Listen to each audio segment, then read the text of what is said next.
Pessoal, vou fazer um comentário sobre essas 3 perguntinhas, tá? Da página 147. Então, pessoal, na primeira cena, todas as crianças estão conseguindo alcançar uma fruta? Não, né? Na B, o que acontece na segunda cena? Você concorda com a solução apresentada? Pessoal, vejam que os caixotes foram redistribuídos a fim de que todas as crianças pudessem alcançar as frutas da árvore, certo? Espero que vocês concordem com essa solução, tá? E na C, em sua opinião, o que pode ser feito para que o Brasil se torne um país com mais justiça e igualdade? O que devemos fazer, pessoal? Devemos ter melhorias no serviço, vagas de estacionamento preferenciais ou exclusivas para idosos, gestantes, deficientes físicos, pessoas com crianças de colo e obesos, e entre outros, né, pessoal? Agora façam a sua resposta. Pessoal, na página 147 falamos da Constituição de 1988.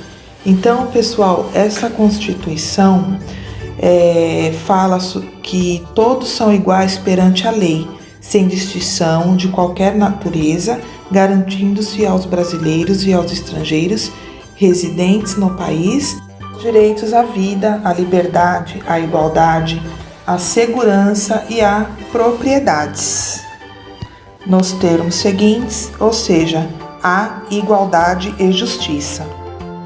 Vou deixar para vocês uma atividade que será realizada em seu caderno de matemática. Reproduza em seu caderno de matemática a seguinte atividade, usando as letras do seu nome. Então vamos lá. Escreva em seu caderno as letras do seu nome e utilizem essas anotações para responderem as questões abaixo e a outras que considerar oportunas. Esta atividade será parecida com o da página 145, o exercício 3, tá? Mas só que ao invés de felicidade, vocês irão colocar o seu nome, somente o nome, o sobrenome não, tá bom? Então vamos lá, copiem as perguntas em seu caderno de matemática.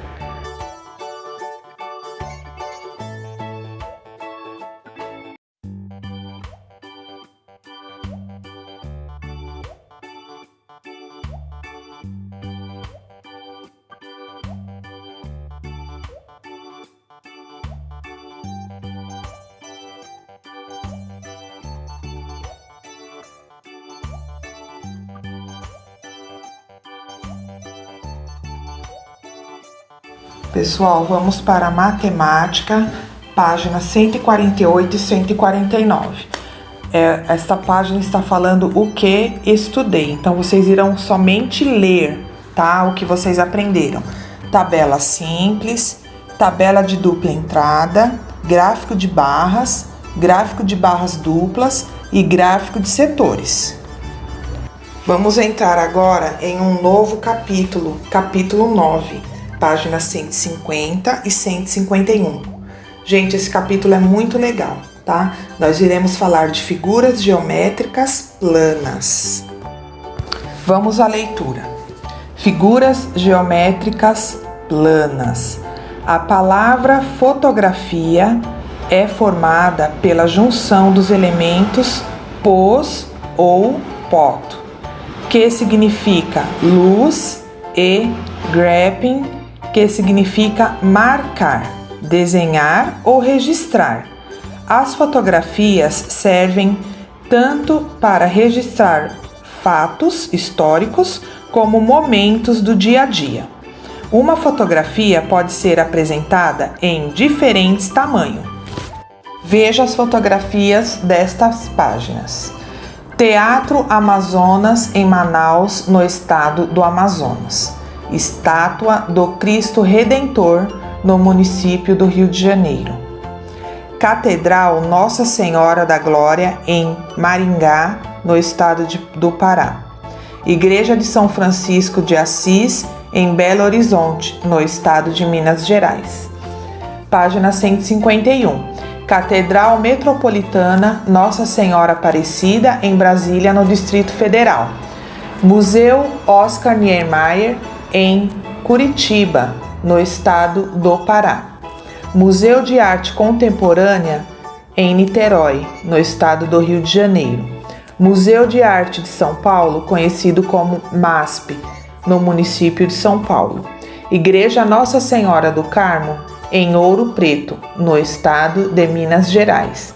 Estátua Iracema, guardiã, em Fortaleza, no estado do Ceará.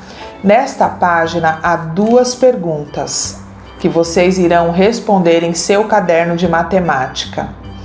A. O formato padrão de uma fotografia lembra qual figura geométrica plana? B. Estas imagens estão em tamanho igual, maior ou menor daquilo que elas retratam? Aos comentários, pessoal. A primeira fotografia que se tem registro foi capturada em 1826 por Joseph, mas sua qualidade era muito inferior à que conhecemos hoje. Desde então, esse recurso está em constante evolução. As primeiras câmeras eram muito grandes e as fotos demoravam alguns dias ou até mesmo para ficarem prontas e só eram disponibilizadas em preto e branco. Olha que legal, pessoal! Hoje, além dos aparelhos celulares que possuem câmeras permitindo capturar imagens a qualquer momento e visualizá-las no mesmo instante, existem as câmeras profissionais que permitem obter imagens com melhor qualidade, softwares que editam as imagens, drones que capturam imagens aéreas e satélites que obtêm imagens do espaço. Muito legal, né, pessoal? Vamos agora às duas perguntinhas A e B, pessoal. Vocês veem que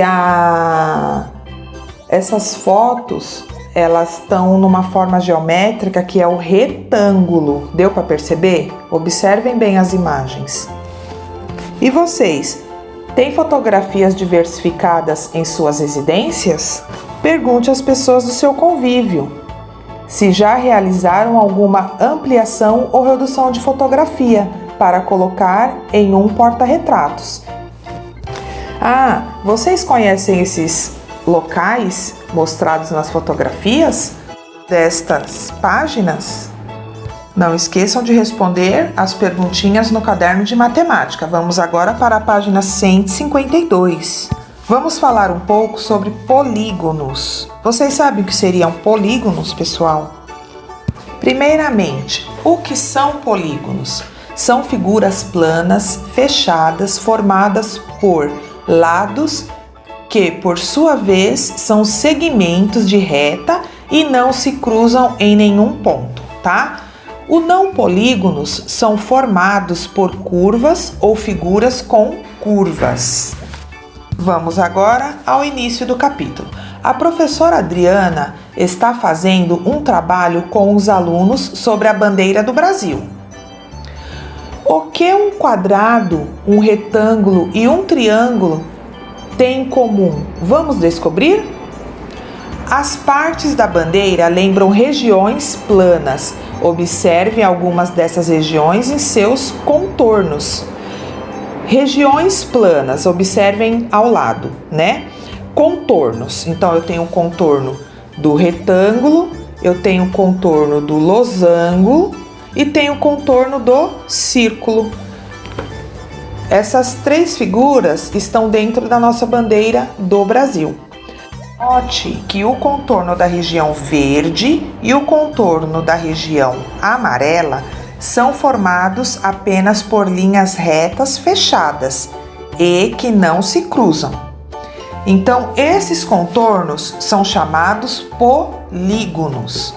Vamos agora para a página 153. Observem alguns exemplos de polígonos. Continuando, pessoal, então vamos lá, os polígonos, né? Então eu tenho a estrela. A estrela é um decágono, porque ela tem 10 lados. Aí ao lado eu tenho o hexágono, é uma figura com 6 lados. E ao lado o heptágono, é uma figura com 7 lados, tá? Já o contorno da região azul na bandeira é formado por uma linha curva. Nesse caso, é um não polígono, tá? Porque tem curva.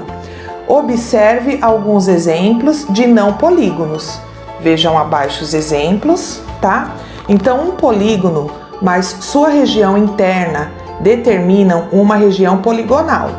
Para simplificar, daqui por diante também vamos usar a palavra polígono para indicar uma região poligonal. Então, podemos identificar o lado e o vértice de um polígono. Vejam abaixo esta figura.